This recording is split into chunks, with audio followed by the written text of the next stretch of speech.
All right, we got news a couple weeks ago on this Bridger and Southbow project of the third leg that'll be going down to Cushing.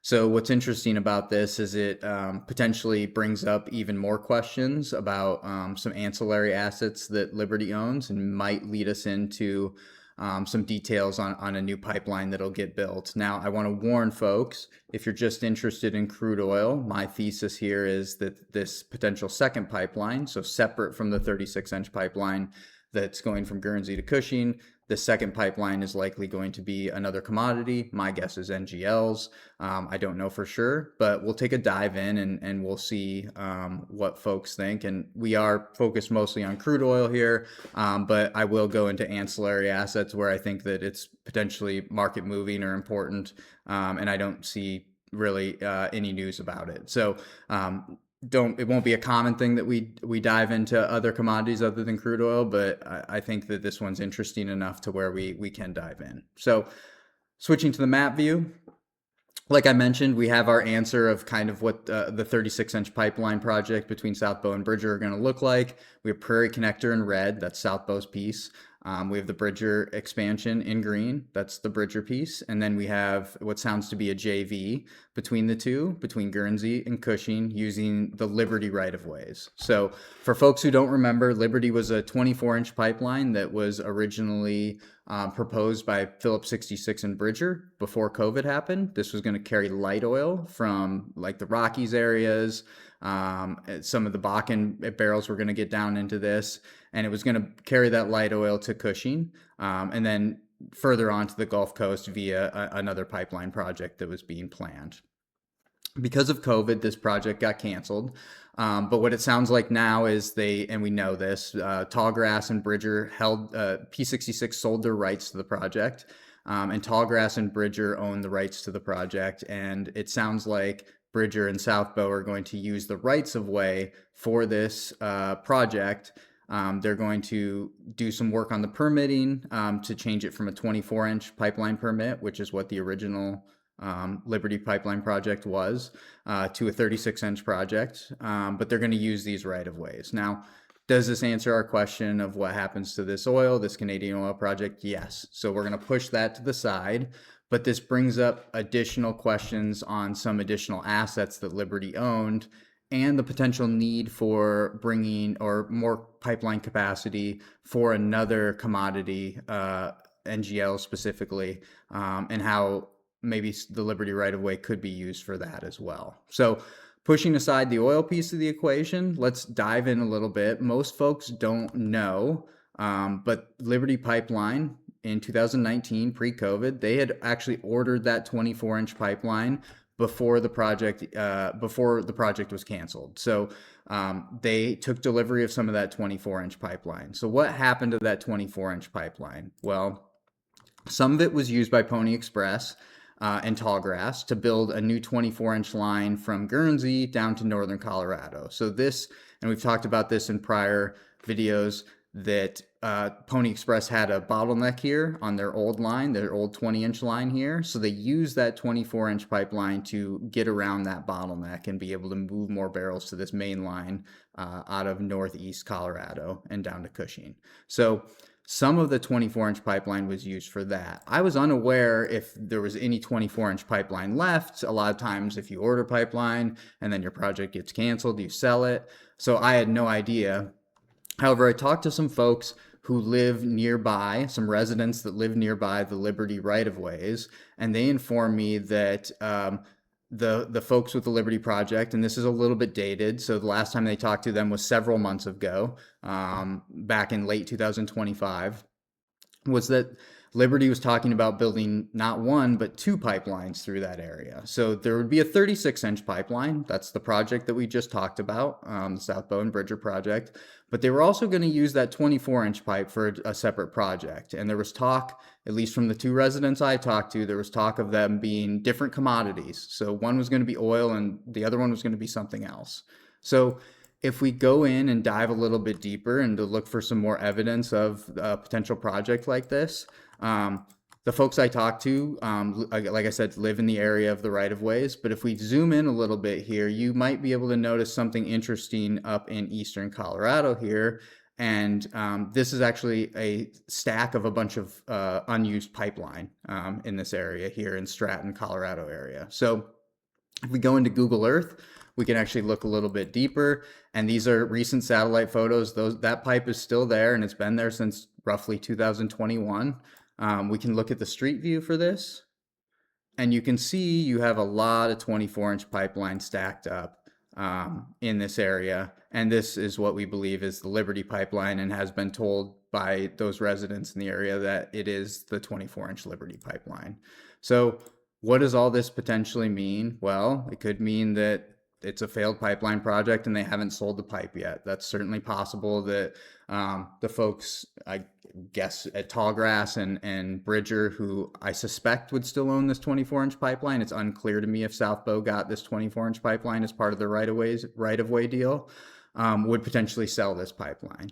That is certainly possible. There's really no need for a crude oil pipeline with the 24-inch because you have the, I'll bring up the map again, because you have the 36-inch here. There's no significant growing production out of this area. There's really no need for a second oil pipeline out of this area to be built. So the 36-inch pipeline takes away the oil piece of the equation, but there is a possibility for a different type of pipeline to be built.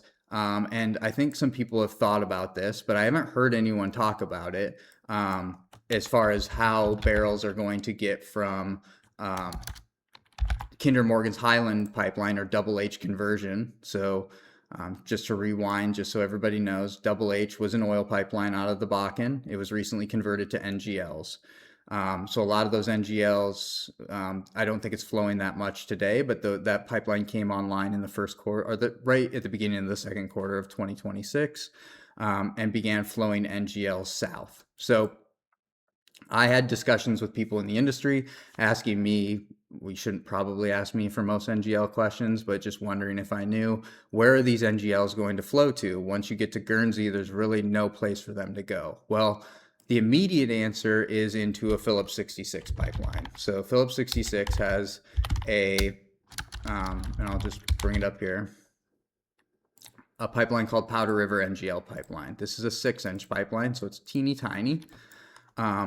But the current tariff on the Highland Express pipeline, which is carrying the NGLs, has their NGLs end up here at Glendo, and really the only pipeline at Glendo, and P66 has talked about taking some of these barrels, is this small P66 NGL pipeline. So this NGL pipeline can feed into Denver, where there's NGL pipelines that can take it down to the mid-continent and then further on to the Gulf Coast. But remember, this is a very teeny tiny pipeline. I believe Phillips 66 only listed as 16,000 barrels per day.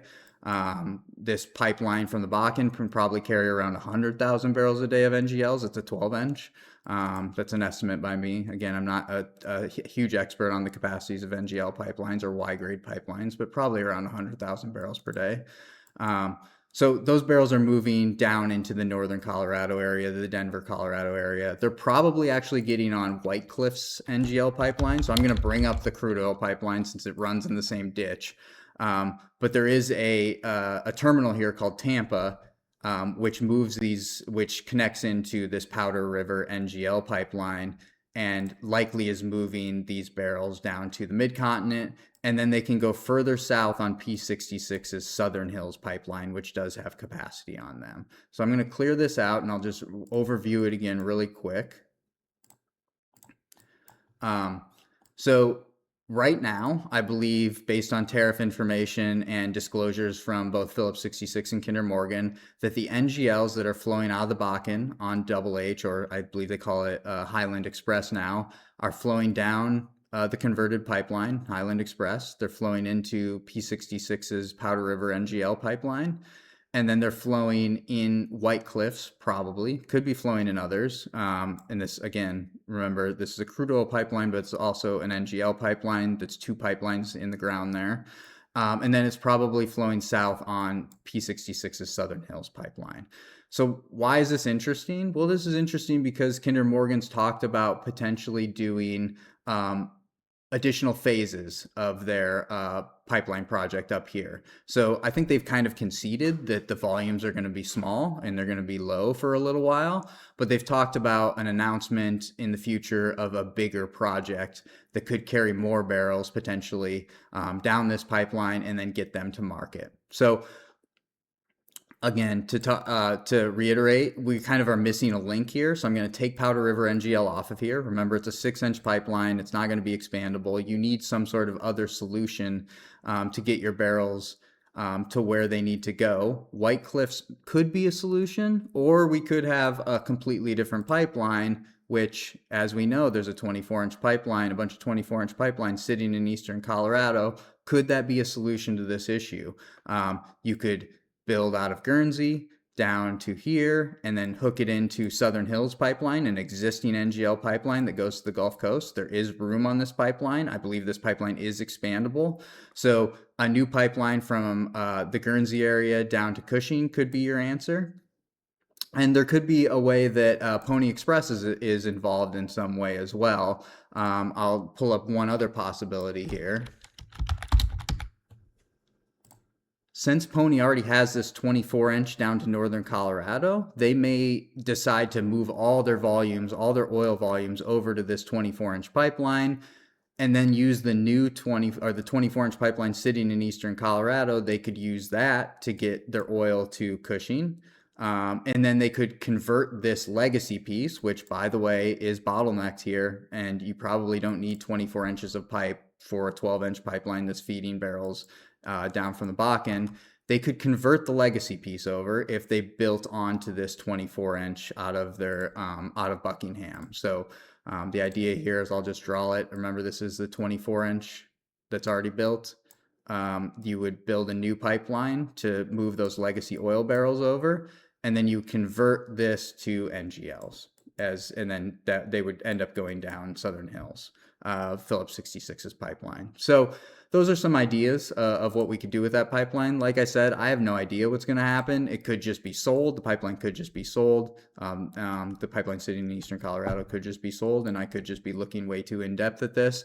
But I do think it's important because Kinder has talked about hinted at upping commitments that they get on their pipeline and the volumes that bring this down.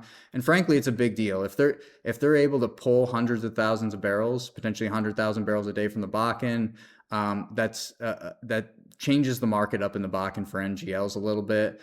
They could potentially, with a high or a larger diameter pipeline out of this Guernsey area, they could even potentially compete in the Rockies and potentially in the DJ area too, for some of those NGLs. So I think it's important. Again, it's an area a bit out of my wheelhouse that we're talking about NGLs instead of crude oil. But I thought I'd throw it out there because I didn't see it being talked about very much. And I think it's a possibility that some of this pipeline could be used under Tallgrass or sold to Kinder and P66, and they do some sort of a joint venture. There is a connection there with some of the projects they're doing on the gasoline or product side. It wouldn't surprise me at all to see P66 and Kinder announce something, a joint venture to move these NGLs down to the Gulf Coast. So reach out if you have any questions. If I missed anything, feel free to email me. Let me know what you think I missed. I hope everybody has a great week, and we'll talk to you this weekend.